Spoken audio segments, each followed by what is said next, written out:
Hello friends, it is MissFushi and welcome to a very different video. I started taking requests on my Patreon account for unique types of videos, ASMR or otherwise.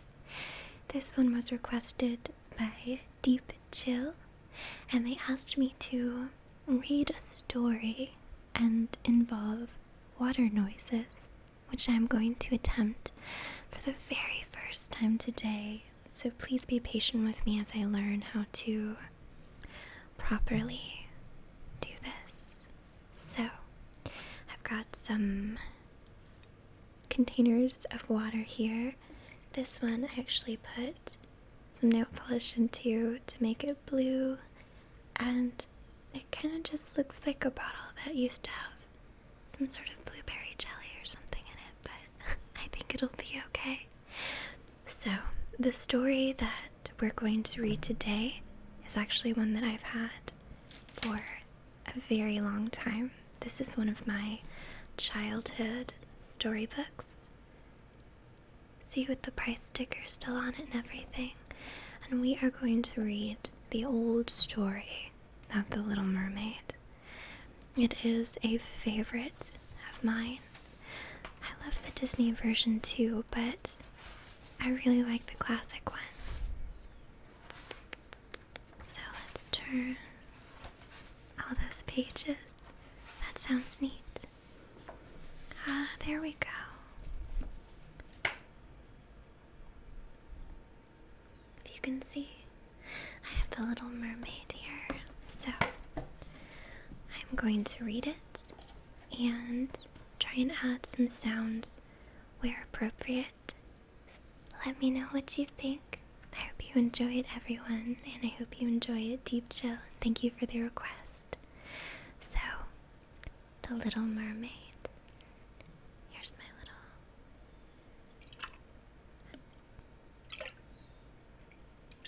I think that sounds kind of like the ocean. Like it's hitting a dock. Cool. Alright, let's begin.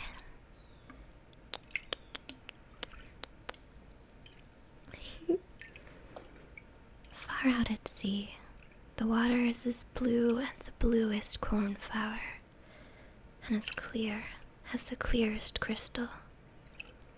But it is very deep, too deep for any cable to fathom. And if many steeples were piled on top of one another, they would not reach from the bed of the sea to the surface of the water. It is down there that the mermen live. Now I don't imagine that there are only bare white sands at the bottom. Oh no, the most wonderful trees and plants grow there, with such flexible stalks and leaves that the slightest motion of the water they move just as if they were alive. All the fish, big and little, glide among the branches just as up here birds glide through the air. The palace of the Merman King lies in the very deepest part. Its walls are of coral and long pointed windows of the clearest amber. But the roof is made up of mussel shells which open and shut with the lapping of the water. This has a lovely effect, for there are gleaming pearls in every shell, and any one of which would be the pride of a queen's crown. The Merman King has been for many years a widower, but his old mother kept the house for him. She was a clever woman, but so proud of her noble birth that she wore 12 oysters on her tail, while the other grandees were only allowed 6. Otherwise she was worthy of all praise, especially because she was so fond of the little mermaid princesses, her grandchildren. There were 6 beautiful children, but the youngest was the prettiest of all. Her skin was as soft and delicate as a rose leaf, her eyes as blue as the deepest sea, but like all the others, she had no feet, and instead of legs, she had a fish's tail.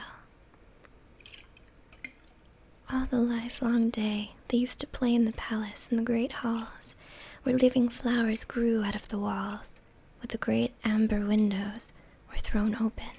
The fish swam in. Turn the page.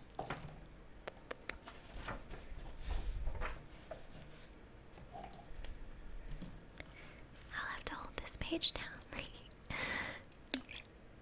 Just as the swallows fly into our room when we open the windows, but the fish swam right up to the little princesses, ate out of their hands, and allowed themselves to be patted.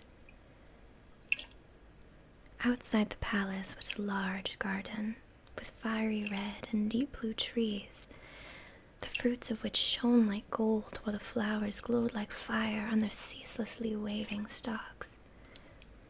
The ground was of the finest sand, and it was a blue, phosphorescent ground.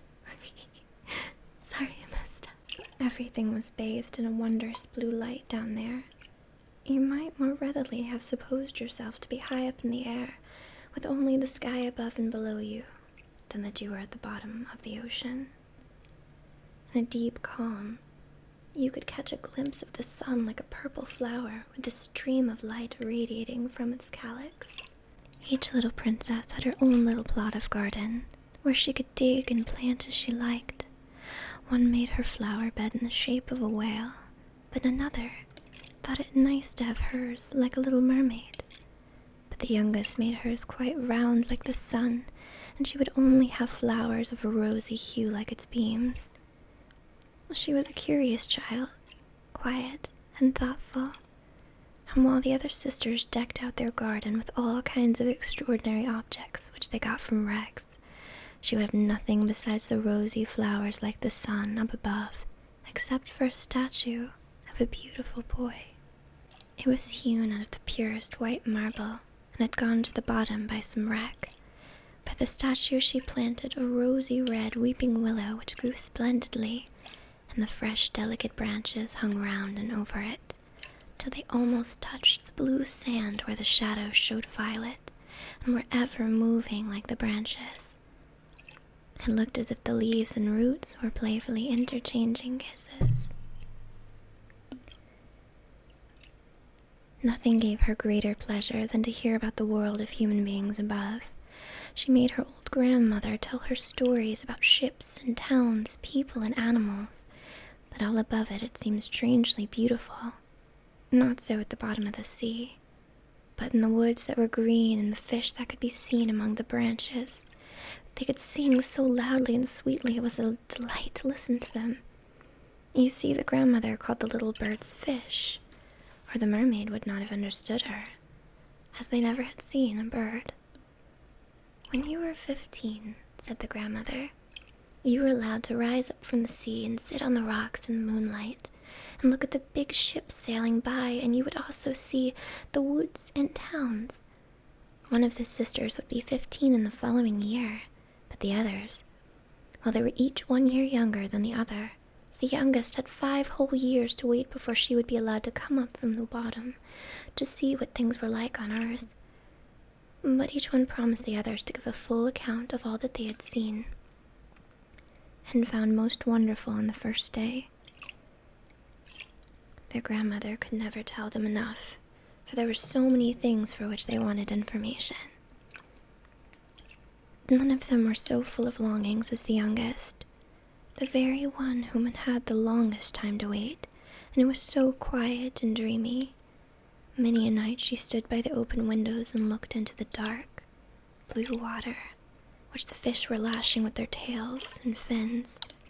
She could see the moon and stars, it's true. Their light was pale, but they looked much bigger through the water than they did through our eyes. When she saw a dark shadow glide between her and them, she knew that it was either a whale swimming above her or a ship laden with human beings.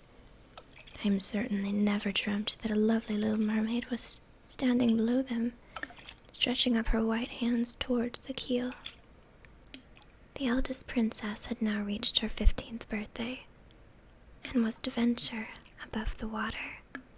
When she came back, she had hundreds of things to tell them, but what was most delightful of all she said was lying in the moonlight on the sandbank in the calm sea and to gaze at the large town close to the shore, where the noise and bustle of carriages and people, where she saw churches and spires and heard the bells ringing. And just because she could not go on shore, she longed for that most of all. Oh, how eagerly the youngest sister listened, and when later in the evening she stood in the open window. Turn the page.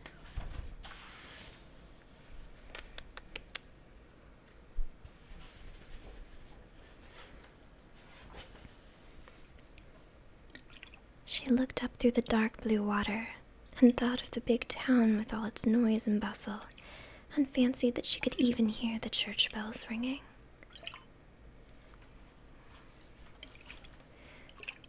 The year after, the second sister was allowed to mount up through the water and swim about where she liked. The sun was going down when she reached the surface, the most beautiful sight she thought she had ever seen. The whole sky looked like gold, she said, and as for the clouds, their beauty was beyond description. They floated in red and violet splendor over her head, and far fast that they went, a flock of wild swans flew like a long white veil over the water towards the setting sun. She swam towards it, but it sank in all the rosy light and clouds, and water faded. The year after that, the third sister went up, and being one of the most venturous, sly hand, being one of the most venturesome of them all, she swam up a broad river which ran into the sea. She saw beautiful green vine-clad hills, palaces and country seats peeping through splendid woods. She heard birds singing. The sun was so hot that she often obliged to dive to cool her burning face. In a tiny bay she found a troop of small children playing about, naked, and they were frightened away out of the water. Then a little black animal came up. It was a dog. She had never seen one before. It barked so furiously at her that she was frightened and made back for the open sea. She could never forget the beautiful woods, the green hills, and the lovely children who could swim in the water, even without fishes' tails.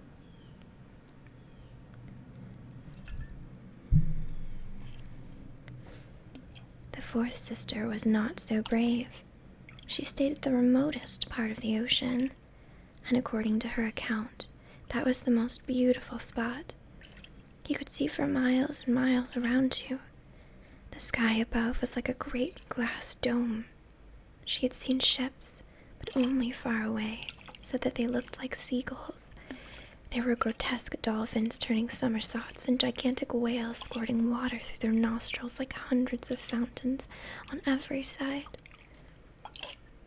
Now the fifth sister's birthday came. Her birthday fell in the winter, so she saw sights that the others had not seen on their first trips. The sea looked quite green, and large icebergs were floating about, each one of which looked like a pearl. She said that was much bigger than the church towers built by men. They had took the most wonderful shapes and sparkled like diamonds. She seated herself in one of the largest, and all the passing ships sheered off in alarm when they saw her sitting there with her long hair streaming loose in the wind. In the evening, the sky became overcast with dark clouds. It thundered and lightened, and huge icebergs glittering in the bright lightning were lifted high into the air by the black waves. All the ships shortened sail. There was fear and trembling on every side, but she sat quietly on her floating iceberg, watching the blue lightning flash in zigzags into the shining sea. She enjoyed it. The first time any of the sisters rose above the water, she was delighted by the novelties and beauty she saw. But once grown up and at liberty to go where she liked, she became indifferent and longed for her home. In the course of a month or so, they had all said that their home was the best. It was so cozy here.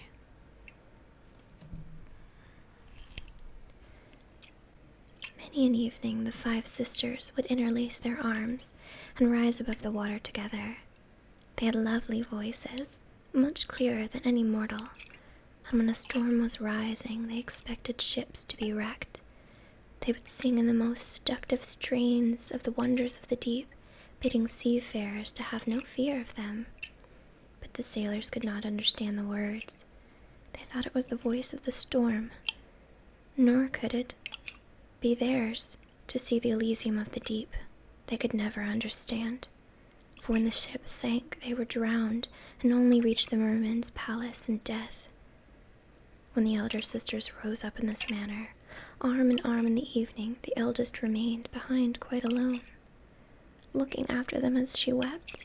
But mermaids have no tears, so they suffer all the more.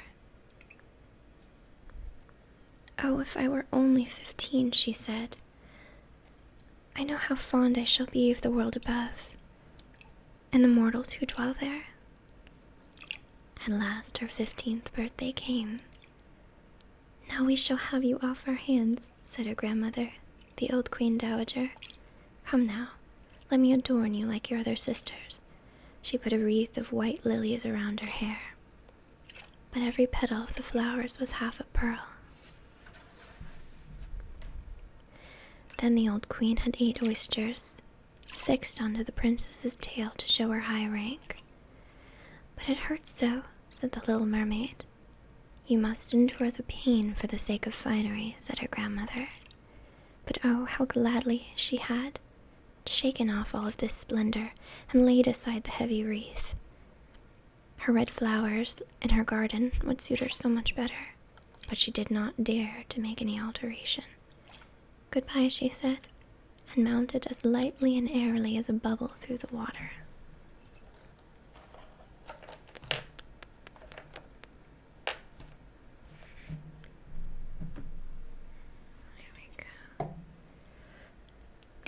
The sun had just set when her head rose above the water, but the clouds were still lighted up by a rosy and golden splendor, and the evening stars sparkled in the soft pink sky.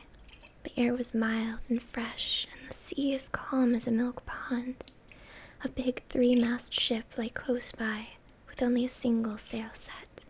There was not a breath of wind, and the sailors were sitting around the rigging, on crossed trees and at the mastheads. There was music and singing on board, and as the evening closed in, hundreds of gaily lit lanterns were lighted. They looked like the flags of all nations waving in the air. The little mermaid swam right by the cabin windows, and every time she was lifted by the swell, she could see through the transparent window panes at the gaily dressed people. The handsomest of them was a young prince with large, dark eyes. He could not be more than 16. With all these festivities that were in play, she thought it might be in honor of his birthday. The sailors danced on deck, and when the prince appeared among them, hundreds of rockets were let loose, making it as light as day and frightening the little mermaid off. She dived under the water. She soon ventured up again, and it was just as if the stars of heaven were falling in swirls around her. She had never seen such magical fires. Great suns whirled around, gorgeous firefish hung in the blue air, and all was reflected in the calm and glassy sea. It was so light on board that every little rope could be seen, and the people still better. Oh, how handsome the prince was, and he laughed and smiled as he greeted his guests, while the music rang out in the quiet night. It got quite late, but the little mermaid could not take her eyes off the ship and the beautiful prince. The colored lanterns were put out, no more rockets were sent up, and the cannon had ceased its thunder. But deep down in the sea there was a dull murmuring and moaning sound. Meanwhile, she rocked up and down on the waves so that she could look into the cabin, but the ship got more and more way on. Sail after sail was filled by the wind. The waves grew stronger. Great clouds gathered, and it lightning in the distance. Oh, there was going to be a fearful storm, and soon the sailors were to shorten sail. The great ship rocked and rolled as she dashed over the angry sea. The black waves rose like mountains high enough to overwhelm her.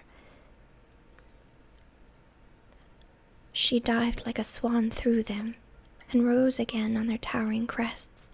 The little mermaid thought it was the most amusing race, but not so to the sailors. The ship creaked and groaned, its mighty timbers bulged and bent under the heavy blows. The water broke over the decks, snapping the mainmast like a reed. She heeled over on her side and the water rushed into the hold. Now the little mermaid saw that they were in danger, and she had for her own sake to beware of the floating beams and wreckage. One moment it was so pitch dark that she could not see at all, but when the lightning flashed it became so light she could see all on board. Every man was looking out for his own safety as best he could, but she more particularly followed the young prince with her eyes. When the ship went down, she saw him sink into the deep ocean. At first she was quite delighted, for now he was coming to be with her, but then she remembered that human beings could not live under any water, and that if he were dead, he could only go to her father's palace in that way. No, he must not die. As she swam towards him, all among the drifting beams and planks, quite forgetting that they might crush her, she dived deep down under the water and came up again through the waves, and just as she at last reached the young prince, she thought she would be unable to swim any further in the stormy sea. His limbs were numbed, his beautiful eyes were closing. He may have died if the little mermaid had not come to the rescue. She held his head above the water and let the waves drive him wherever they would. By daybreak, all the storm was over. Of the ship not a trace to be seen. The sun rose from the water in radiant brilliance.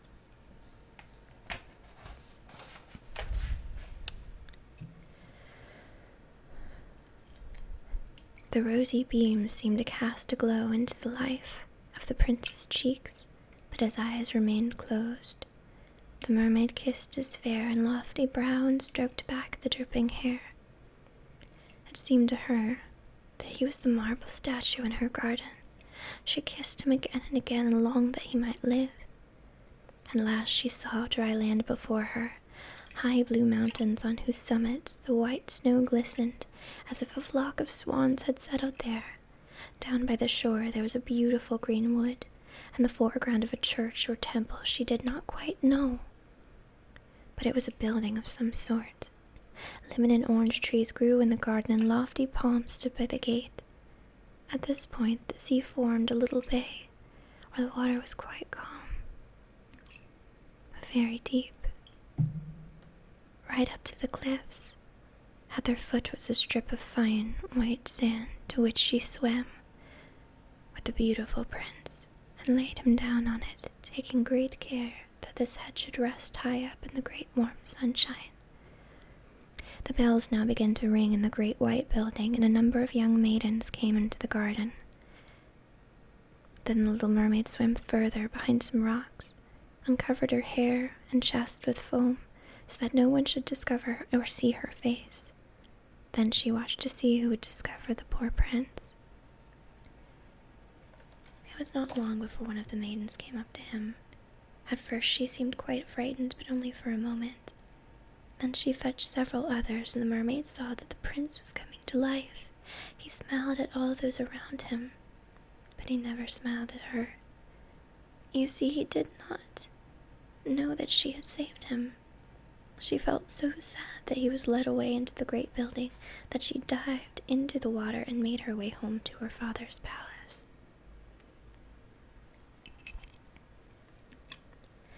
Always silent and thoughtful, she became now even more than ever. Her sisters often asked what she had seen on her first visit to the surface, but she would never tell them anything. Many an evening and many a morning she would rise to the place where she had left the prince. She saw the fruit in the garden ripen, and then gathered. She saw the snow melt on the mountain tops, but she never saw the prince. So she always went home still sadder than before. At home, her only consolation was to sit in her little garden with her arms twinned around the handsome marble statue which reminded her of the prince. It was all in a gloomy shade now, as if she had ceased to tend the flowers and the garden had become neglected, and the wildness of long stalks and leaves entangled with some of the branches of the tree. At last she could not bear it any longer. She told one of her sisters, and from her it soon spread to the others, but no one except to one or two of the other mermaids who told their dearest friends. One of these knew all about the prince. She had also seen the festivities from the ship. She knew where he had come from and where his kingdom was situated. "Come, little sister," said the other princesses, and throwing their arms around each other's shoulders, they rose from the water in a long line, just in front of the prince's palace. It was built of light yellow, glistening stone and great marble staircases, one of which led into the garden. Magnificent gilded capuellas rose above the roof, and the spaces between the columns which encircled the building were filled with lifelike marble statues. Through the circle glass were the lofty windows. You could see gorgeous halls adorned with costly silken hangings, and pictures on the walls were a sight worth seeing.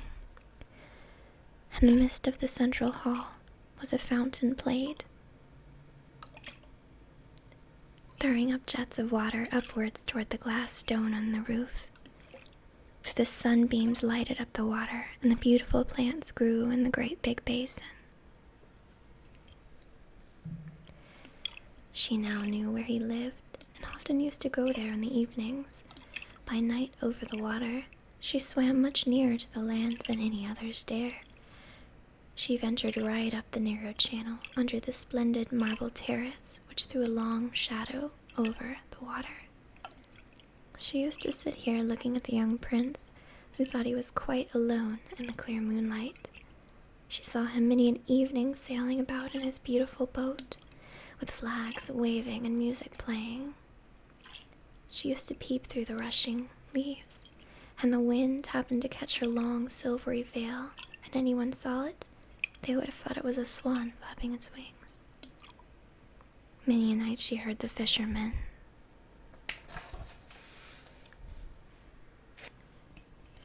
They were fishing by torchlight, talking over the good deeds of the young prince. She was happy to think she had saved his life when he was drifting in the waves, half dead. She could not forget how closely his head had pressed against her chest, and how passionately she had kissed him. But he knew nothing of all this, and never even saw her in his dreams. She became fonder and fonder of mankind, and longed to be able to live among them. Their world seemed so much bigger than hers. With their ships, they could scour the ocean. They could ascend the mountains high above the clouds. They could reach the wooden grass-grown fields, extend further than her eyes could reach. There was so much that she wanted to know, but her sisters could not give an answer to all her questions, and she asked her grandmother, who knew about the upper world and the country above the sea. "If men are not drowned," asked the little mermaid, "do they live forever? Do they not die as we do down here in the sea?" "Yes," said the old lady. "They have to die too, and their lifetime is much shorter than ours. We may exist for 300 years, but when we cease to exist, we become foam in the water, and do not have so much as a grave among our dear ones. We have no immortal souls, we have no future down here. We are like the green seaweed, which once cut down can never revive again. Men, on the other hand, have a soul, for which lives forever, lives in the body, and then lives somewhere else after it's become dust. It rises through the clear air up to the shining stars, just as we rise to the surface of the water to see the land of mortals. So they rise up to the unknown beautiful regions which we'll never see." "Why have we no immortal souls?" asked the mermaid sadly. "I would give all my 300 years to be a human being for one day, and afterwards to have a share in the heavenly kingdom." "You must not think about that," said the grandmother. "We are much better off and happier than human beings." and I shall have to die, and to float as foam on the water, and never hear the music of the waves, and see the beautiful flowers of the red sun. Is there nothing I can do to gain an immortal soul?" "No," said the grandmother.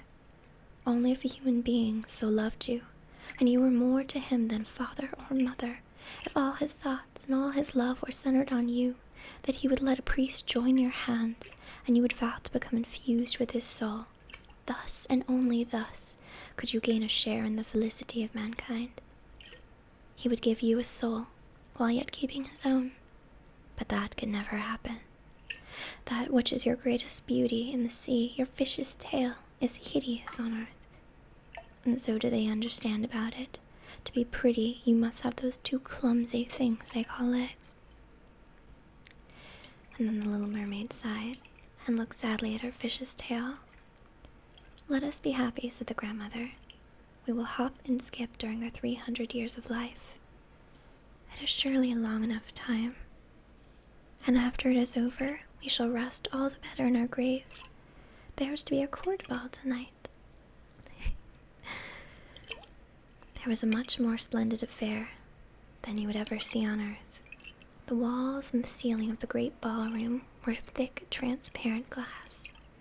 Several hundreds of colossal mussel shells, rose red and grass green, were ranged in order in the room and shone through the walls, so that the sea outside was quite lit up. You could see countless fish, great and small, swimming towards the glass walls, some with shining scales of a crimson hue, while others were gold and silvery. In the middle of the room was a broad stream of running water, and on this the mermaids and mermen danced to their own beautiful singing. No earthly beings had such lovely voices. The little mermaid sang more sweetly than any of them, and they had applauded her. For a moment she felt glad at heart, for she knew that she had the finest voice in the sea or on land. But she soon began to think again about the upper world. She could not forget the handsome prince in her sorrow, not possessing, like him, a mortal soul. Therefore she stole out of her father's palace, and while they all went with joy and merriment, she sat with sadness in her little garden. Suddenly she heard the sound of a horn through the water, and she thought, "Now he is out sailing up there, he whom I love more than my father or mother, he whom my thoughtness clings, and to whose hands I am ready to commit the happiness of my life. I will dare anything to win him and to gain an immortal soul. While my sisters are dancing in my father's palace, I will go to the sea witch, of whom I've always been very much afraid. She will be able to advise and help me." Thereupon the little mermaid left the garden and went toward the roaring whirlpools at the back of the witch where she lived. She had never been that way before. No flowers grew there, no seaweed. Only bare gray sand stretched toward the whirlpools, like rushing mill wheels swirled around, dragging everything that came within reach into the depths. She had to pass between the boiling eddies to reach the witch's domain, and for a long way the only path led over warm, bubbling mud, which the witch called her peat bog. Her house stood beside this, in the midst of a weird forest. All the trees and bushes were polyps, half animal, half plant. They looked like 100 heaped snakes growing out of the sand. The branches were long, skinny arms with tentacles, wriggling worms, every joint, from which the root of the utmost tip was in constant motion. They would wound themselves tightly round whatever they could lay hold of and never let it escape. The little mermaid standing outside was quite frightened. She remembered the prince and the immortal soul of mankind and took her courage. She bound her long flowing hair tightly around her head so the polyps could not seize her by it. She folded her hands over her chest, darted like a fish through the water in between the hideous polyps which stretched out their arms and tentacles towards her. She could see that every one of them had caught something or other, which they had grasped in their hundreds of arms, which they held as iron bands. The bleached bones of men who had perished at sea and sunk below peeped forth from around the arms of some, while others clutched rudders and sea chests or a skeleton of some animal from land. The most horrible of all, a little mermaid who they had caught and suffocated. When she came to a large opening in the wood where the ground was slimy and where some huge fat water snakes were gamboling about. In the middle of this opening was a house built of bones of the wrecked. There sat the witch, letting a toad eat out of her mouth just as mortals let a canary eat sugar. She called the hideous water snakes her little chickens and allowed them to crawl about her unsightly bosom. "I know very well why you've come here," said the witch. "It is very foolish of you. All the same for you to have your way, because it will lead you to misfortune, my princess. You want to get rid of your fish's tail, and instead have 2 stumps to walk like human beings, so that the young prince may fall in love with you, and that you may win him in an immortal soul." Saying this, she gave a loud, hideous laugh, so much that the toad and snakes fell on the ground and wriggled about. "You are just in the nick of time," said the witch. "After sunrise tomorrow, I should not be able to help you until after a year has run its course. I will make you a potion, and before sunrise you must swim ashore with it, seat yourself on the beach and drink it. Your tail will divide and shiver up to what men call beautiful legs, but it hurts. It's like a sharp sword running through you. All who see you will say that you are the most beautiful child of man they have ever seen. You will keep your gilding gait, no dancer will rival you, but every step you take will be as if you were treading on sharp knives, so sharp as to draw blood. If you are willing to suffer all this, I am ready to help you." "Yes," said the little princess with a trembling voice, thinking of the prince and the winning of an undying soul. "But remember," said the witch, "when once you have received a human form, you could never be mermaid again. You will never be able to dive through the water to your sisters and your father's palace, and if you do succeed at winning the prince's love, so much that he will forget his father and mother, cleave you with his whole heart, let the priest join your hands and make you man and wife, you will gain no immortal soul. The first morning after his marriage with another, your heart will break and you will turn into foam of the sea."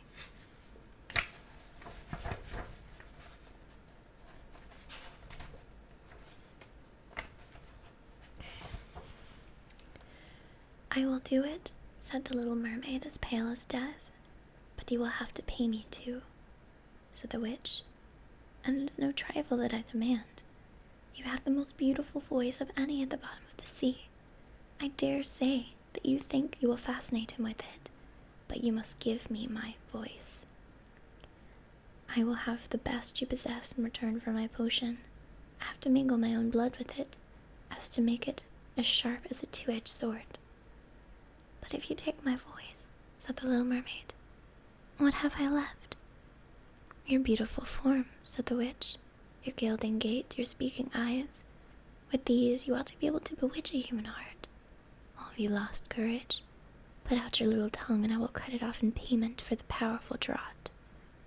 "Let it be done," said the little mermaid, and the witch put on her cauldron to brew the magic potion. "There is nothing like cleanliness," said she, as she scoured the pot with a bundle of snakes. She punctured her chest and let the black blood drop into the cauldron, and the steam took the most weird shapes, enough to frighten anyone. Every moment the witch threw new ingredients into the pot, even when it boiled and was bubbling like the sound of crocodiles weeping. At last the potion was ready, and it looked like the clearest water. "There it is," said the witch, and thereupon she cut off the tongue of the little mermaid, who was dumb now and could never sing nor speak. "If the polyp should seize you when you go back through my wood," the witch said, "just drop a single drop of this liquid on them, and their arms and fingers will burst into 1,000 pieces." But the little mermaid had no need to do this, for at the mere sight of the bright liquid which sparkled in her hand like the shining stars, they drew back in terror.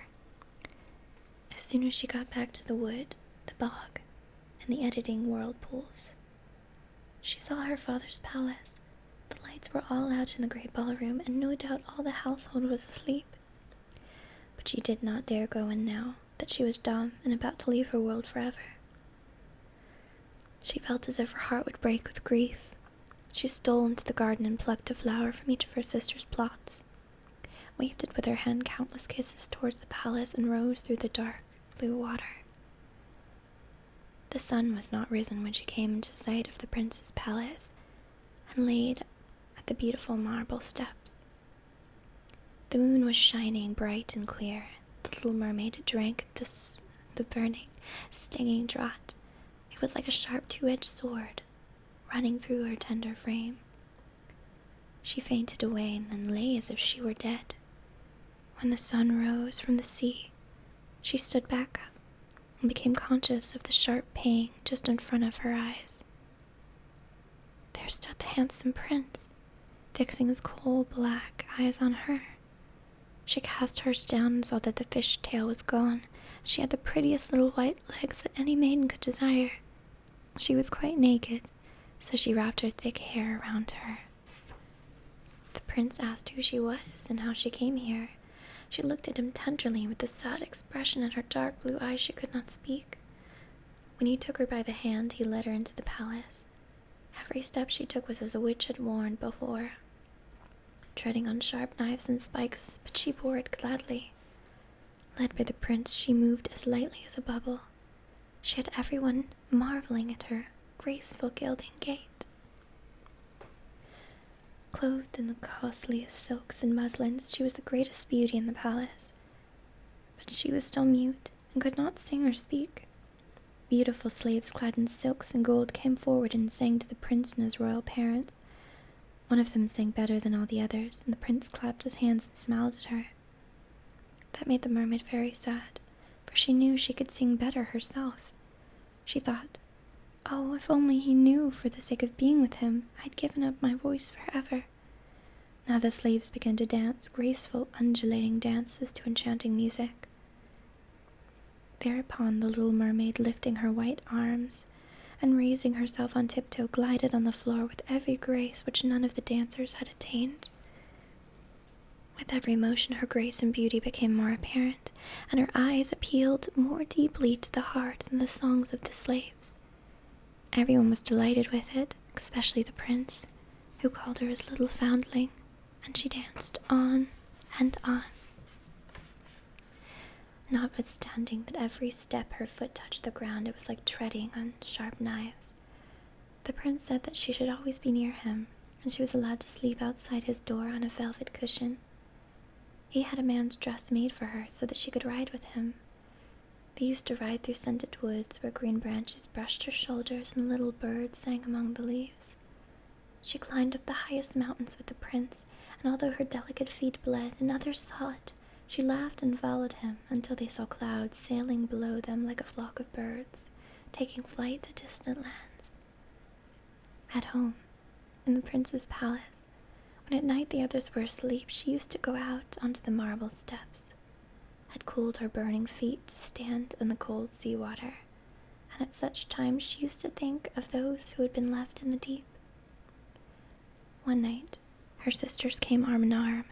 They sang so sorrowfully they swam to the surface of the water, and she beckoned them, and they recognized her. They told her how they had grieved for her. After that, they visited her every night, and one night she saw a long way out her old grandmother, the Mer King with a crown on his head. They stretched out their arms towards her, but did not venture as close as their sisters did. Day by day, she became dearer to the prince. He loved her as one loves a good, sweet child, but it never entered into his head to make her his king, his queen. Yet unless she became his wife, she would never win an everlasting soul, but on his wedding morning would turn to sea foam. Am I not dearer to you than any of them? The little mermaid's eyes seemed to say when he took her into his arms and kissed her brow. Yes, you are the dearest one to me, said the prince, for you have the best heart of them all, and you are fondest of me. You were also like a young girl I once saw, but whom I never expect to see again. I was on board a ship when I was wrecked, was driven on shore by the waves close to a holy temple where several young girls were ministering at a service. The youngest of them found me on a beach and saved my life. I saw her but twice. She was the only person I could love in this world, and you are like her. You almost drive her image out of my heart. She belongs to the holy temple, and therefore, by good fortune, you have been sent to me. We will never part. Alas, he does not know that it was I who saved his life, thought the little mermaid. I bore him over the sea to the wood where the temple stands. I sat behind the foam and watched as if anyone would come. I saw the pretty girl he loves better than me. The mermaid heaved a bitter sigh, for she could not weep. The girl belongs to the holy temple, he has said. She will never return to the world. They will never meet again. I am here with him. I see him every day. I will tend to him, love him, and give up my life to him. But now the rumor rang that the prince was to be married to the beautiful daughter of a neighboring king, and for that reason it was fitting out a splendid ship. It was given out that the prince was going on a voyage to see the adjoining kingdoms, and it was without a doubt to see the king's daughter. He was to have a great suite with him, and the little mermaid shook her head and laughed. She knew the prince's intentions much better than any of the others. I must take this voyage, he had said to her. I must go and see the beautiful princess. My parents demand it, but they will never force me to bring her home as my bride. I can never love her. She will not be like the lovely girl in the temple whom you resemble. If I ever had to choose a bride, it would sooner be you with your speaking eyes, my sweet dumb foundling. And he kissed her rosy mouth, played with her long hair, and laid his head upon her heart, which already dreamt of human joys and immortal soul. You are not frightened of the sea, I suppose, my mute child, he said, as they stood on the proud ship which was to carry them to the country of the neighboring king. He told her about the storms and calms, about curious fish in the deep, about the marvels seen by divers. She smiled at his tales, for she knew all about the bottom of the sea much better than anyone else. At night, in the moonlight, when all were asleep except the steersmen who stood at the helm, she sat at the side of the ship trying to pierce the clear water with her eyes. She fancied she saw her father's palace, and above it her grandmother with silver crown on her head, looking up through the cross currents toward the ship. Then her sisters rose above the water, gazing sadly at her, wringing their white hands. She beckoned to them, smiled, and was about to tell them all was going well and happily, when the cabin boy approached and the sisters dived down. But he supposed that the white objects at sea had been nothing but flakes of foam. The next morning the ship entered the harbor of the neighboring king's magnificent city. The church bells rang and the trumpets were sounded from every lofty tower, while the soldiers paraded with flags flying and glittering bayonets. There was a fete every day. There was a succession of balls and reception followed one after the other, but the princess was not yet present. She was being brought up a long way off in a holy temple, they said, and was learning all the royal virtues. At last she came. The little mermaid stood eager to see her beauty, and she was obliged to confess that a lovelier creature she had never beheld. Her complexion was exquisitely pure and delicate, like her trustful eyes of deepest blue which shone through her dark lashes. "It is you," said the prince. "You who saved me when I was almost lifeless at the beach." He clasped his blushing bride to his heart. "Oh, I am too happy," he exclaimed to the little mermaid. "A greater joy than I had dared to hope for had come to pass. You will rejoice at my joy, for you love me better than anyone." The little mermaid kissed his hand and felt as if her heart were broken already. His wedding morn would bring death to her and change her to foam. All the church bells pealed and heralds rose throughout the town proclaiming the nuptials. Upon every altar through the land was fragrant oil burned in costly silver lamps. Amid the swinging of censers by the priests, the bride and bridegroom joined hands and received the bishop's blessing. The little mermaid, dressed in silk and gold, and stood holding the bride's train, but her ears were deaf to the festival strains. Her eyes saw nothing but the sacred ceremony. She was thinking of her coming death, and all she had lost in the world. That same evening the bride and bridegroom embarked amid the roar of cannon and waves of banners. A royal tent of purple and gold, softly cushioned, was raised amidst the bridal pair, as they could repose this cool night. The sails swelled in the wind, and the ship skimmed lightly and almost without motion over the transparent sea. At dusk, lanterns of many colors were lighted, and sailors danced merrily on deck. The little mermaid could not help thinking of the first time she came up from the sea and saw the splendor and gaiety. And she now threw herself among the dancers, whirling as a swallow skims through the air when pursued. The onlookers cheered her in amazement. Never had she danced so divinely. Her delicate feet pained her, as if she was being cut by those knives, but she did not feel it, for the pain in her heart was much sharper. She knew that it was as the last night she would breathe in the same air as he, and would look upon the mighty deep and the blue starry skies. An endless night without thought, without dreams awaited her, who neither had a soul, nor could win one. The joy and revelry on board lasted till long past midnight. She went on laughing and dancing with the thought of death all in her heart. The prince caressed his lovely bride, played with her raven locks. It became hushed and still on board the ship. Only the steersman stood at the helm. The little mermaid laid her white arms on the gunwale and looked eastwards for the pink-tinted dawn. The first sunbeam she knew would be her death. Then she saw her sisters rise from the water. They were as pale as she was, but their beautiful long hair no longer floated on the breeze, because it had been cut off. We have given it to the witch to obtain her help, so that you may not die tonight. She has given us a knife. Here it is, and look how sharp it is. Before the sun rises, you must plunge it into the prince's heart. And when his warm blood sprinkles your feet, they will join together, grow into a tail, and you will once more be a mermaid. You will be able to come down into the water with us and live out there 300 years before you're turned into dead salt and sea foam. Make haste. You or he must die before sunrise. Our old grandmother is so full of grief that her white hair has fallen off as ours fell under the witch's scissors. Slay the prince and come back to us, quick, quick. Do you not see the rosy streaks in the sky?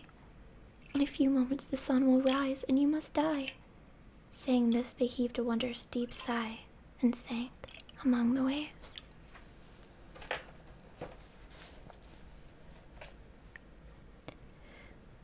The little mermaid drew aside the purple curtains from her tent and looked at the beautiful bride asleep with her head on the prince's chest. She bent over him and kissed his fair brow, and looked at the sky where dawn was spreading fast. She looked at the sharp knife, again fixed her eyes on the prince, who in his dreams called his bride by name. Yes, she alone was in his thoughts. For a moment the knife quivered in her grasp. She threw it far out amongst the waves, now rosy in the morning light, and where it fell the water bubbled up like drops of blood. Once more she looked at the prince, with her eyes already dimmed by death, then dashed overboard and fell, her body dissolving into foam.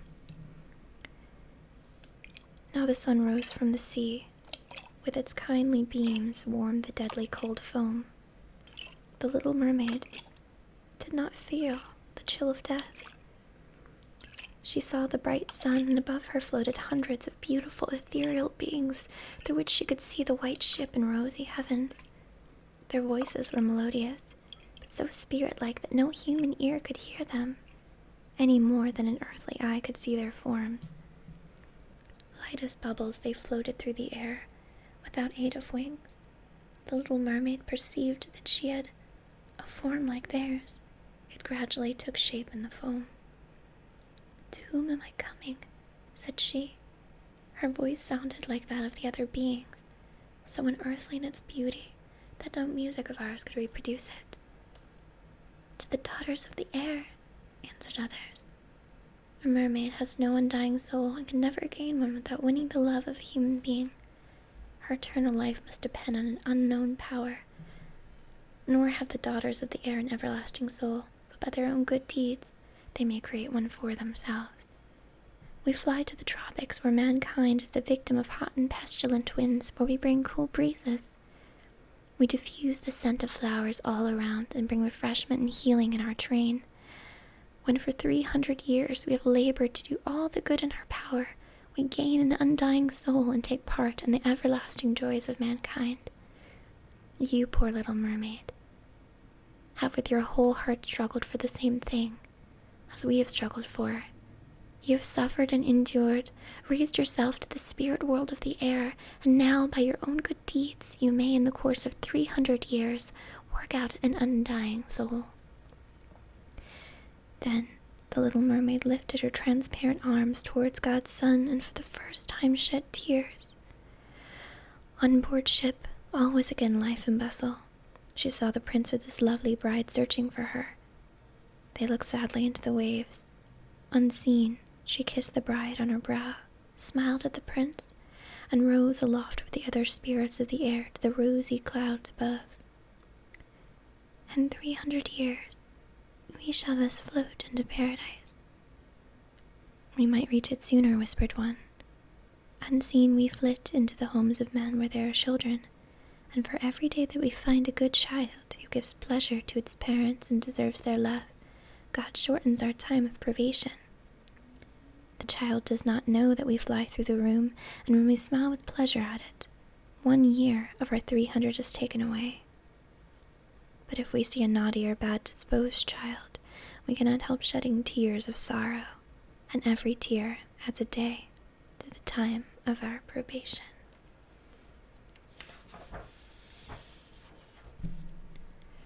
And that was The Little Mermaid. And I read that for a while, didn't I? I was doing the water thing, but I stopped when we got to land.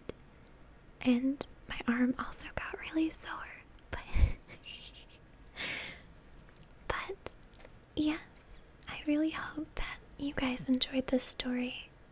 I love the Andersen and Grimm versions of fairy tales so much better.